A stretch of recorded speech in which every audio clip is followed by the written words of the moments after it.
An update tonight on the Grand Lucayne acquisition by the government. The Progressive Liberal Party entertaining potential candidates. And a Texas businessman investing in technology to benefit students at a local school. The Bahamas Tonight Northern Edition starts now. This is the Bahamas Tonight, the Northern Edition. Good evening, all. I'm Shashina Rolf-Farquharson. As always, it is so great to have you with us. Topping news: Minister of State for Grand Bahama, the Honorable Kwesi Thompson, the Minister of Agriculture, the Honorable Michael Pintard, and Parliamentary Secretary in the Ministry of Works, Aram Lewis, holding a press conference in the office of the Prime Minister on Sunday afternoon to discuss a number of matters impacting Grand Bahama, one being the sale of the Grand Lucayne Resort. Italia Hall was there. And he had a number of those, and he also... Minister of State for Grand Bahama, the Honorable Kwesi Thompson, commending his colleagues on Grand Bahama for their contributions in the House of Assembly on the resolution. He says now that the resolution is passed, the government now has the green light to move forward with the guarantee. There have been some reports of issues with the closing of the deal, and while he did not provide much details, the minister admitting that there are a few minor issues, but the government anticipates everything to move smoothly. Those issues, again, are being worked out by the attorneys. The Attorney General's office, as well as Hutchison's attorneys, are having some discussions and some back and forth with respect to resolving those issues. So obviously I wouldn't want to make any kind of public comment on those issues while they are actively being dealt with between the lawyers. I'm confident, though, that the matters are going to be resolved and confident that the closing is going to proceed. Minister Thompson thanking the board for their work thus far, headed by well-known attorney Michael Scott, who was appointed as chairman of the Hotel Corporation in July of this year. He says they have been meeting with employees, their unions, and will continue to work out any issues that employees may have. He says the board, as well as the government, have been receiving letters of interest and offers for the purchase of the hotel property. The board is also going to release a prospectus to be able to give all of the information to any prospective buyers. In addition, they will give a deadline on when we will cease to entertain those offers, and then give their recommendation to the government as to who we should sit down with and have the detailed negotiations for the purchase. But at the moment, we are pleased at the interest, and we've had interest from Bahamians as well as non-Bahamians. The minister says the board will be getting a number of scopes of work for the eventual renovation of the resort property. The board is going to update the public once that time is going to come.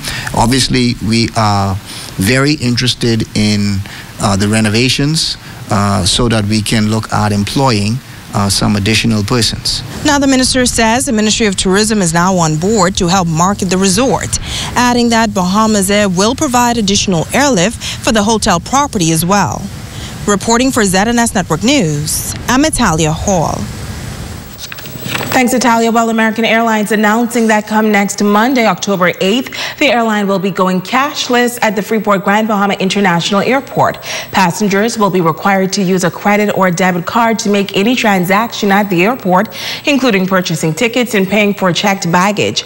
American's country manager for the Bahamas, Caroline Hollingsworth, says American has transitioned to a cashless airport environment at several locations around the world, allowing their team members to assist customers in a faster and more efficient manner. American Airlines currently offers daily nonstop service to Miami from Freeport and seasonal service from its hub in Charlotte, North Carolina.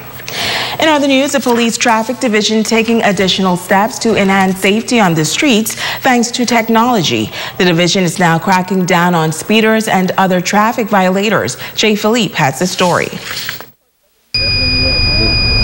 The Road Traffic Department making some significant upgrades to their traffic equipment.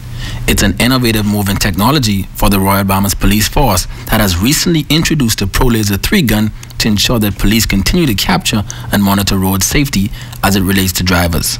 To exercise more caution in your driving, more caution in your speed.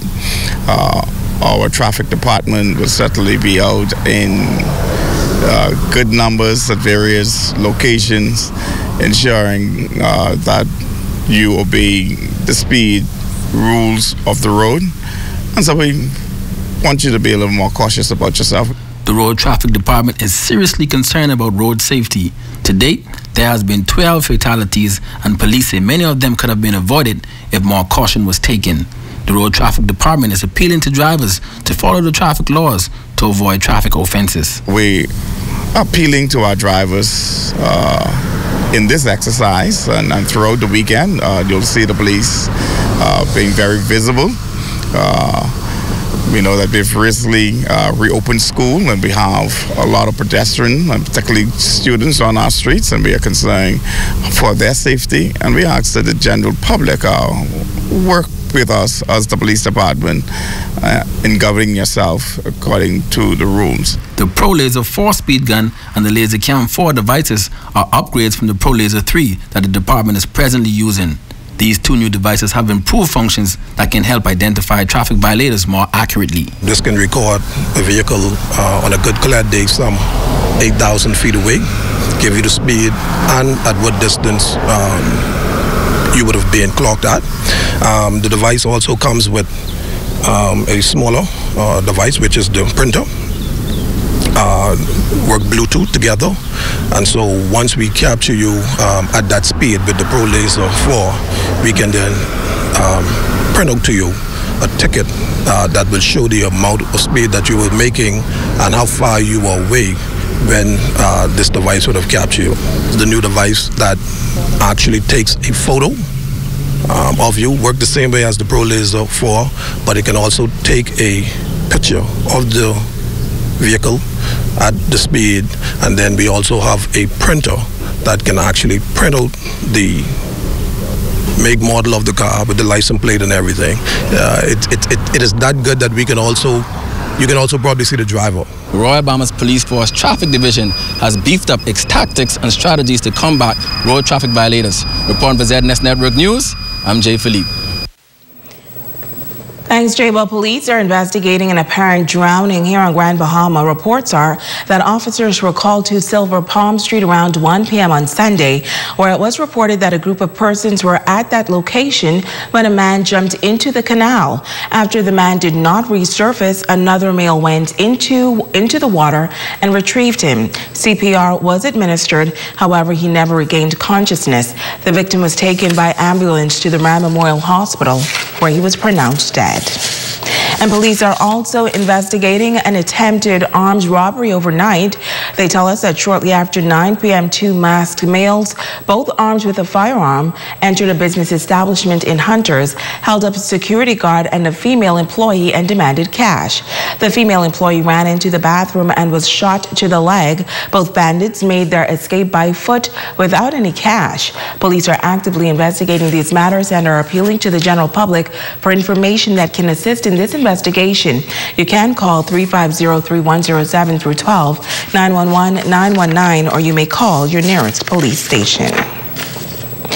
Leaders of the opposition Progressive Liberal Party on Grand Bahama this weekend conducting a module for aspirant candidates. The party's leader noting that the exercise is crucial in selecting the best candidates who are willing to serve and put country above self. Here's Megan Shepard with that report. Touching hands and talking to people, and we're having a conversation. Leader of the Progressive Liberal Party, the Honorable Philip Davis, on island over the weekend, along with Deputy Leader Chester Cooper and the party's chairman, Senator the Honorable Fred Mitchell. The PLP conducting a modular exercise for aspirant candidates and persons interested in serving in governance. Davis says that the exercise focused on informing the interested persons of the role of a potential candidate. If they are serious about it, emphasizing that this is a matter or something that do with service rather than self. We're talking about campaign financing, and we're talking generally about and educating the candidates about the PLPism and what the PLP all about. Talk about our history and our philosophy, and ensuring that those who offer themselves in our new government will not be going in cold feet and unprepared. Davis adds that over 60 persons from the Northern Bahamas expressed interest, but that does not mean that everyone will be considered for candidacy. He says that this is just the first step. Apply. The candidates committee will then interview them. Their branches will have to have a say, and so the process of selecting candidates is still a ways away. But we are preparing those who are thinking and interested in becoming one to understand what they'll be getting into. Deputy Leader Chester Cooper adding that it is refreshing to see a broad cross-section of persons showing interest in the party. This is what we like to see, and we're looking to put forward many youthful candidates, many women candidates who represent the demographics of our society, and it's good to see the level of interest in the Progressive Liberal Party. It's refreshing, not unexpected, but certainly it demonstrates that we're well on our way. Now going forward, Davis says that the plan is to continue organizing the PLP as they become battle ready for the next general election. We're having a conversation through the length and breadth of the country so that we could formulate and understand what the expectations of our people are today, to be able to ensure that we build a nation that everyone will be buying into, as opposed to attempting to create a nation of ourselves, for ourselves, that they may not buy into. Megan Shepard, ZNS Network News. You're watching the Bahamas Tonight, the Northern Edition. Stay with us. There's more news right after this break.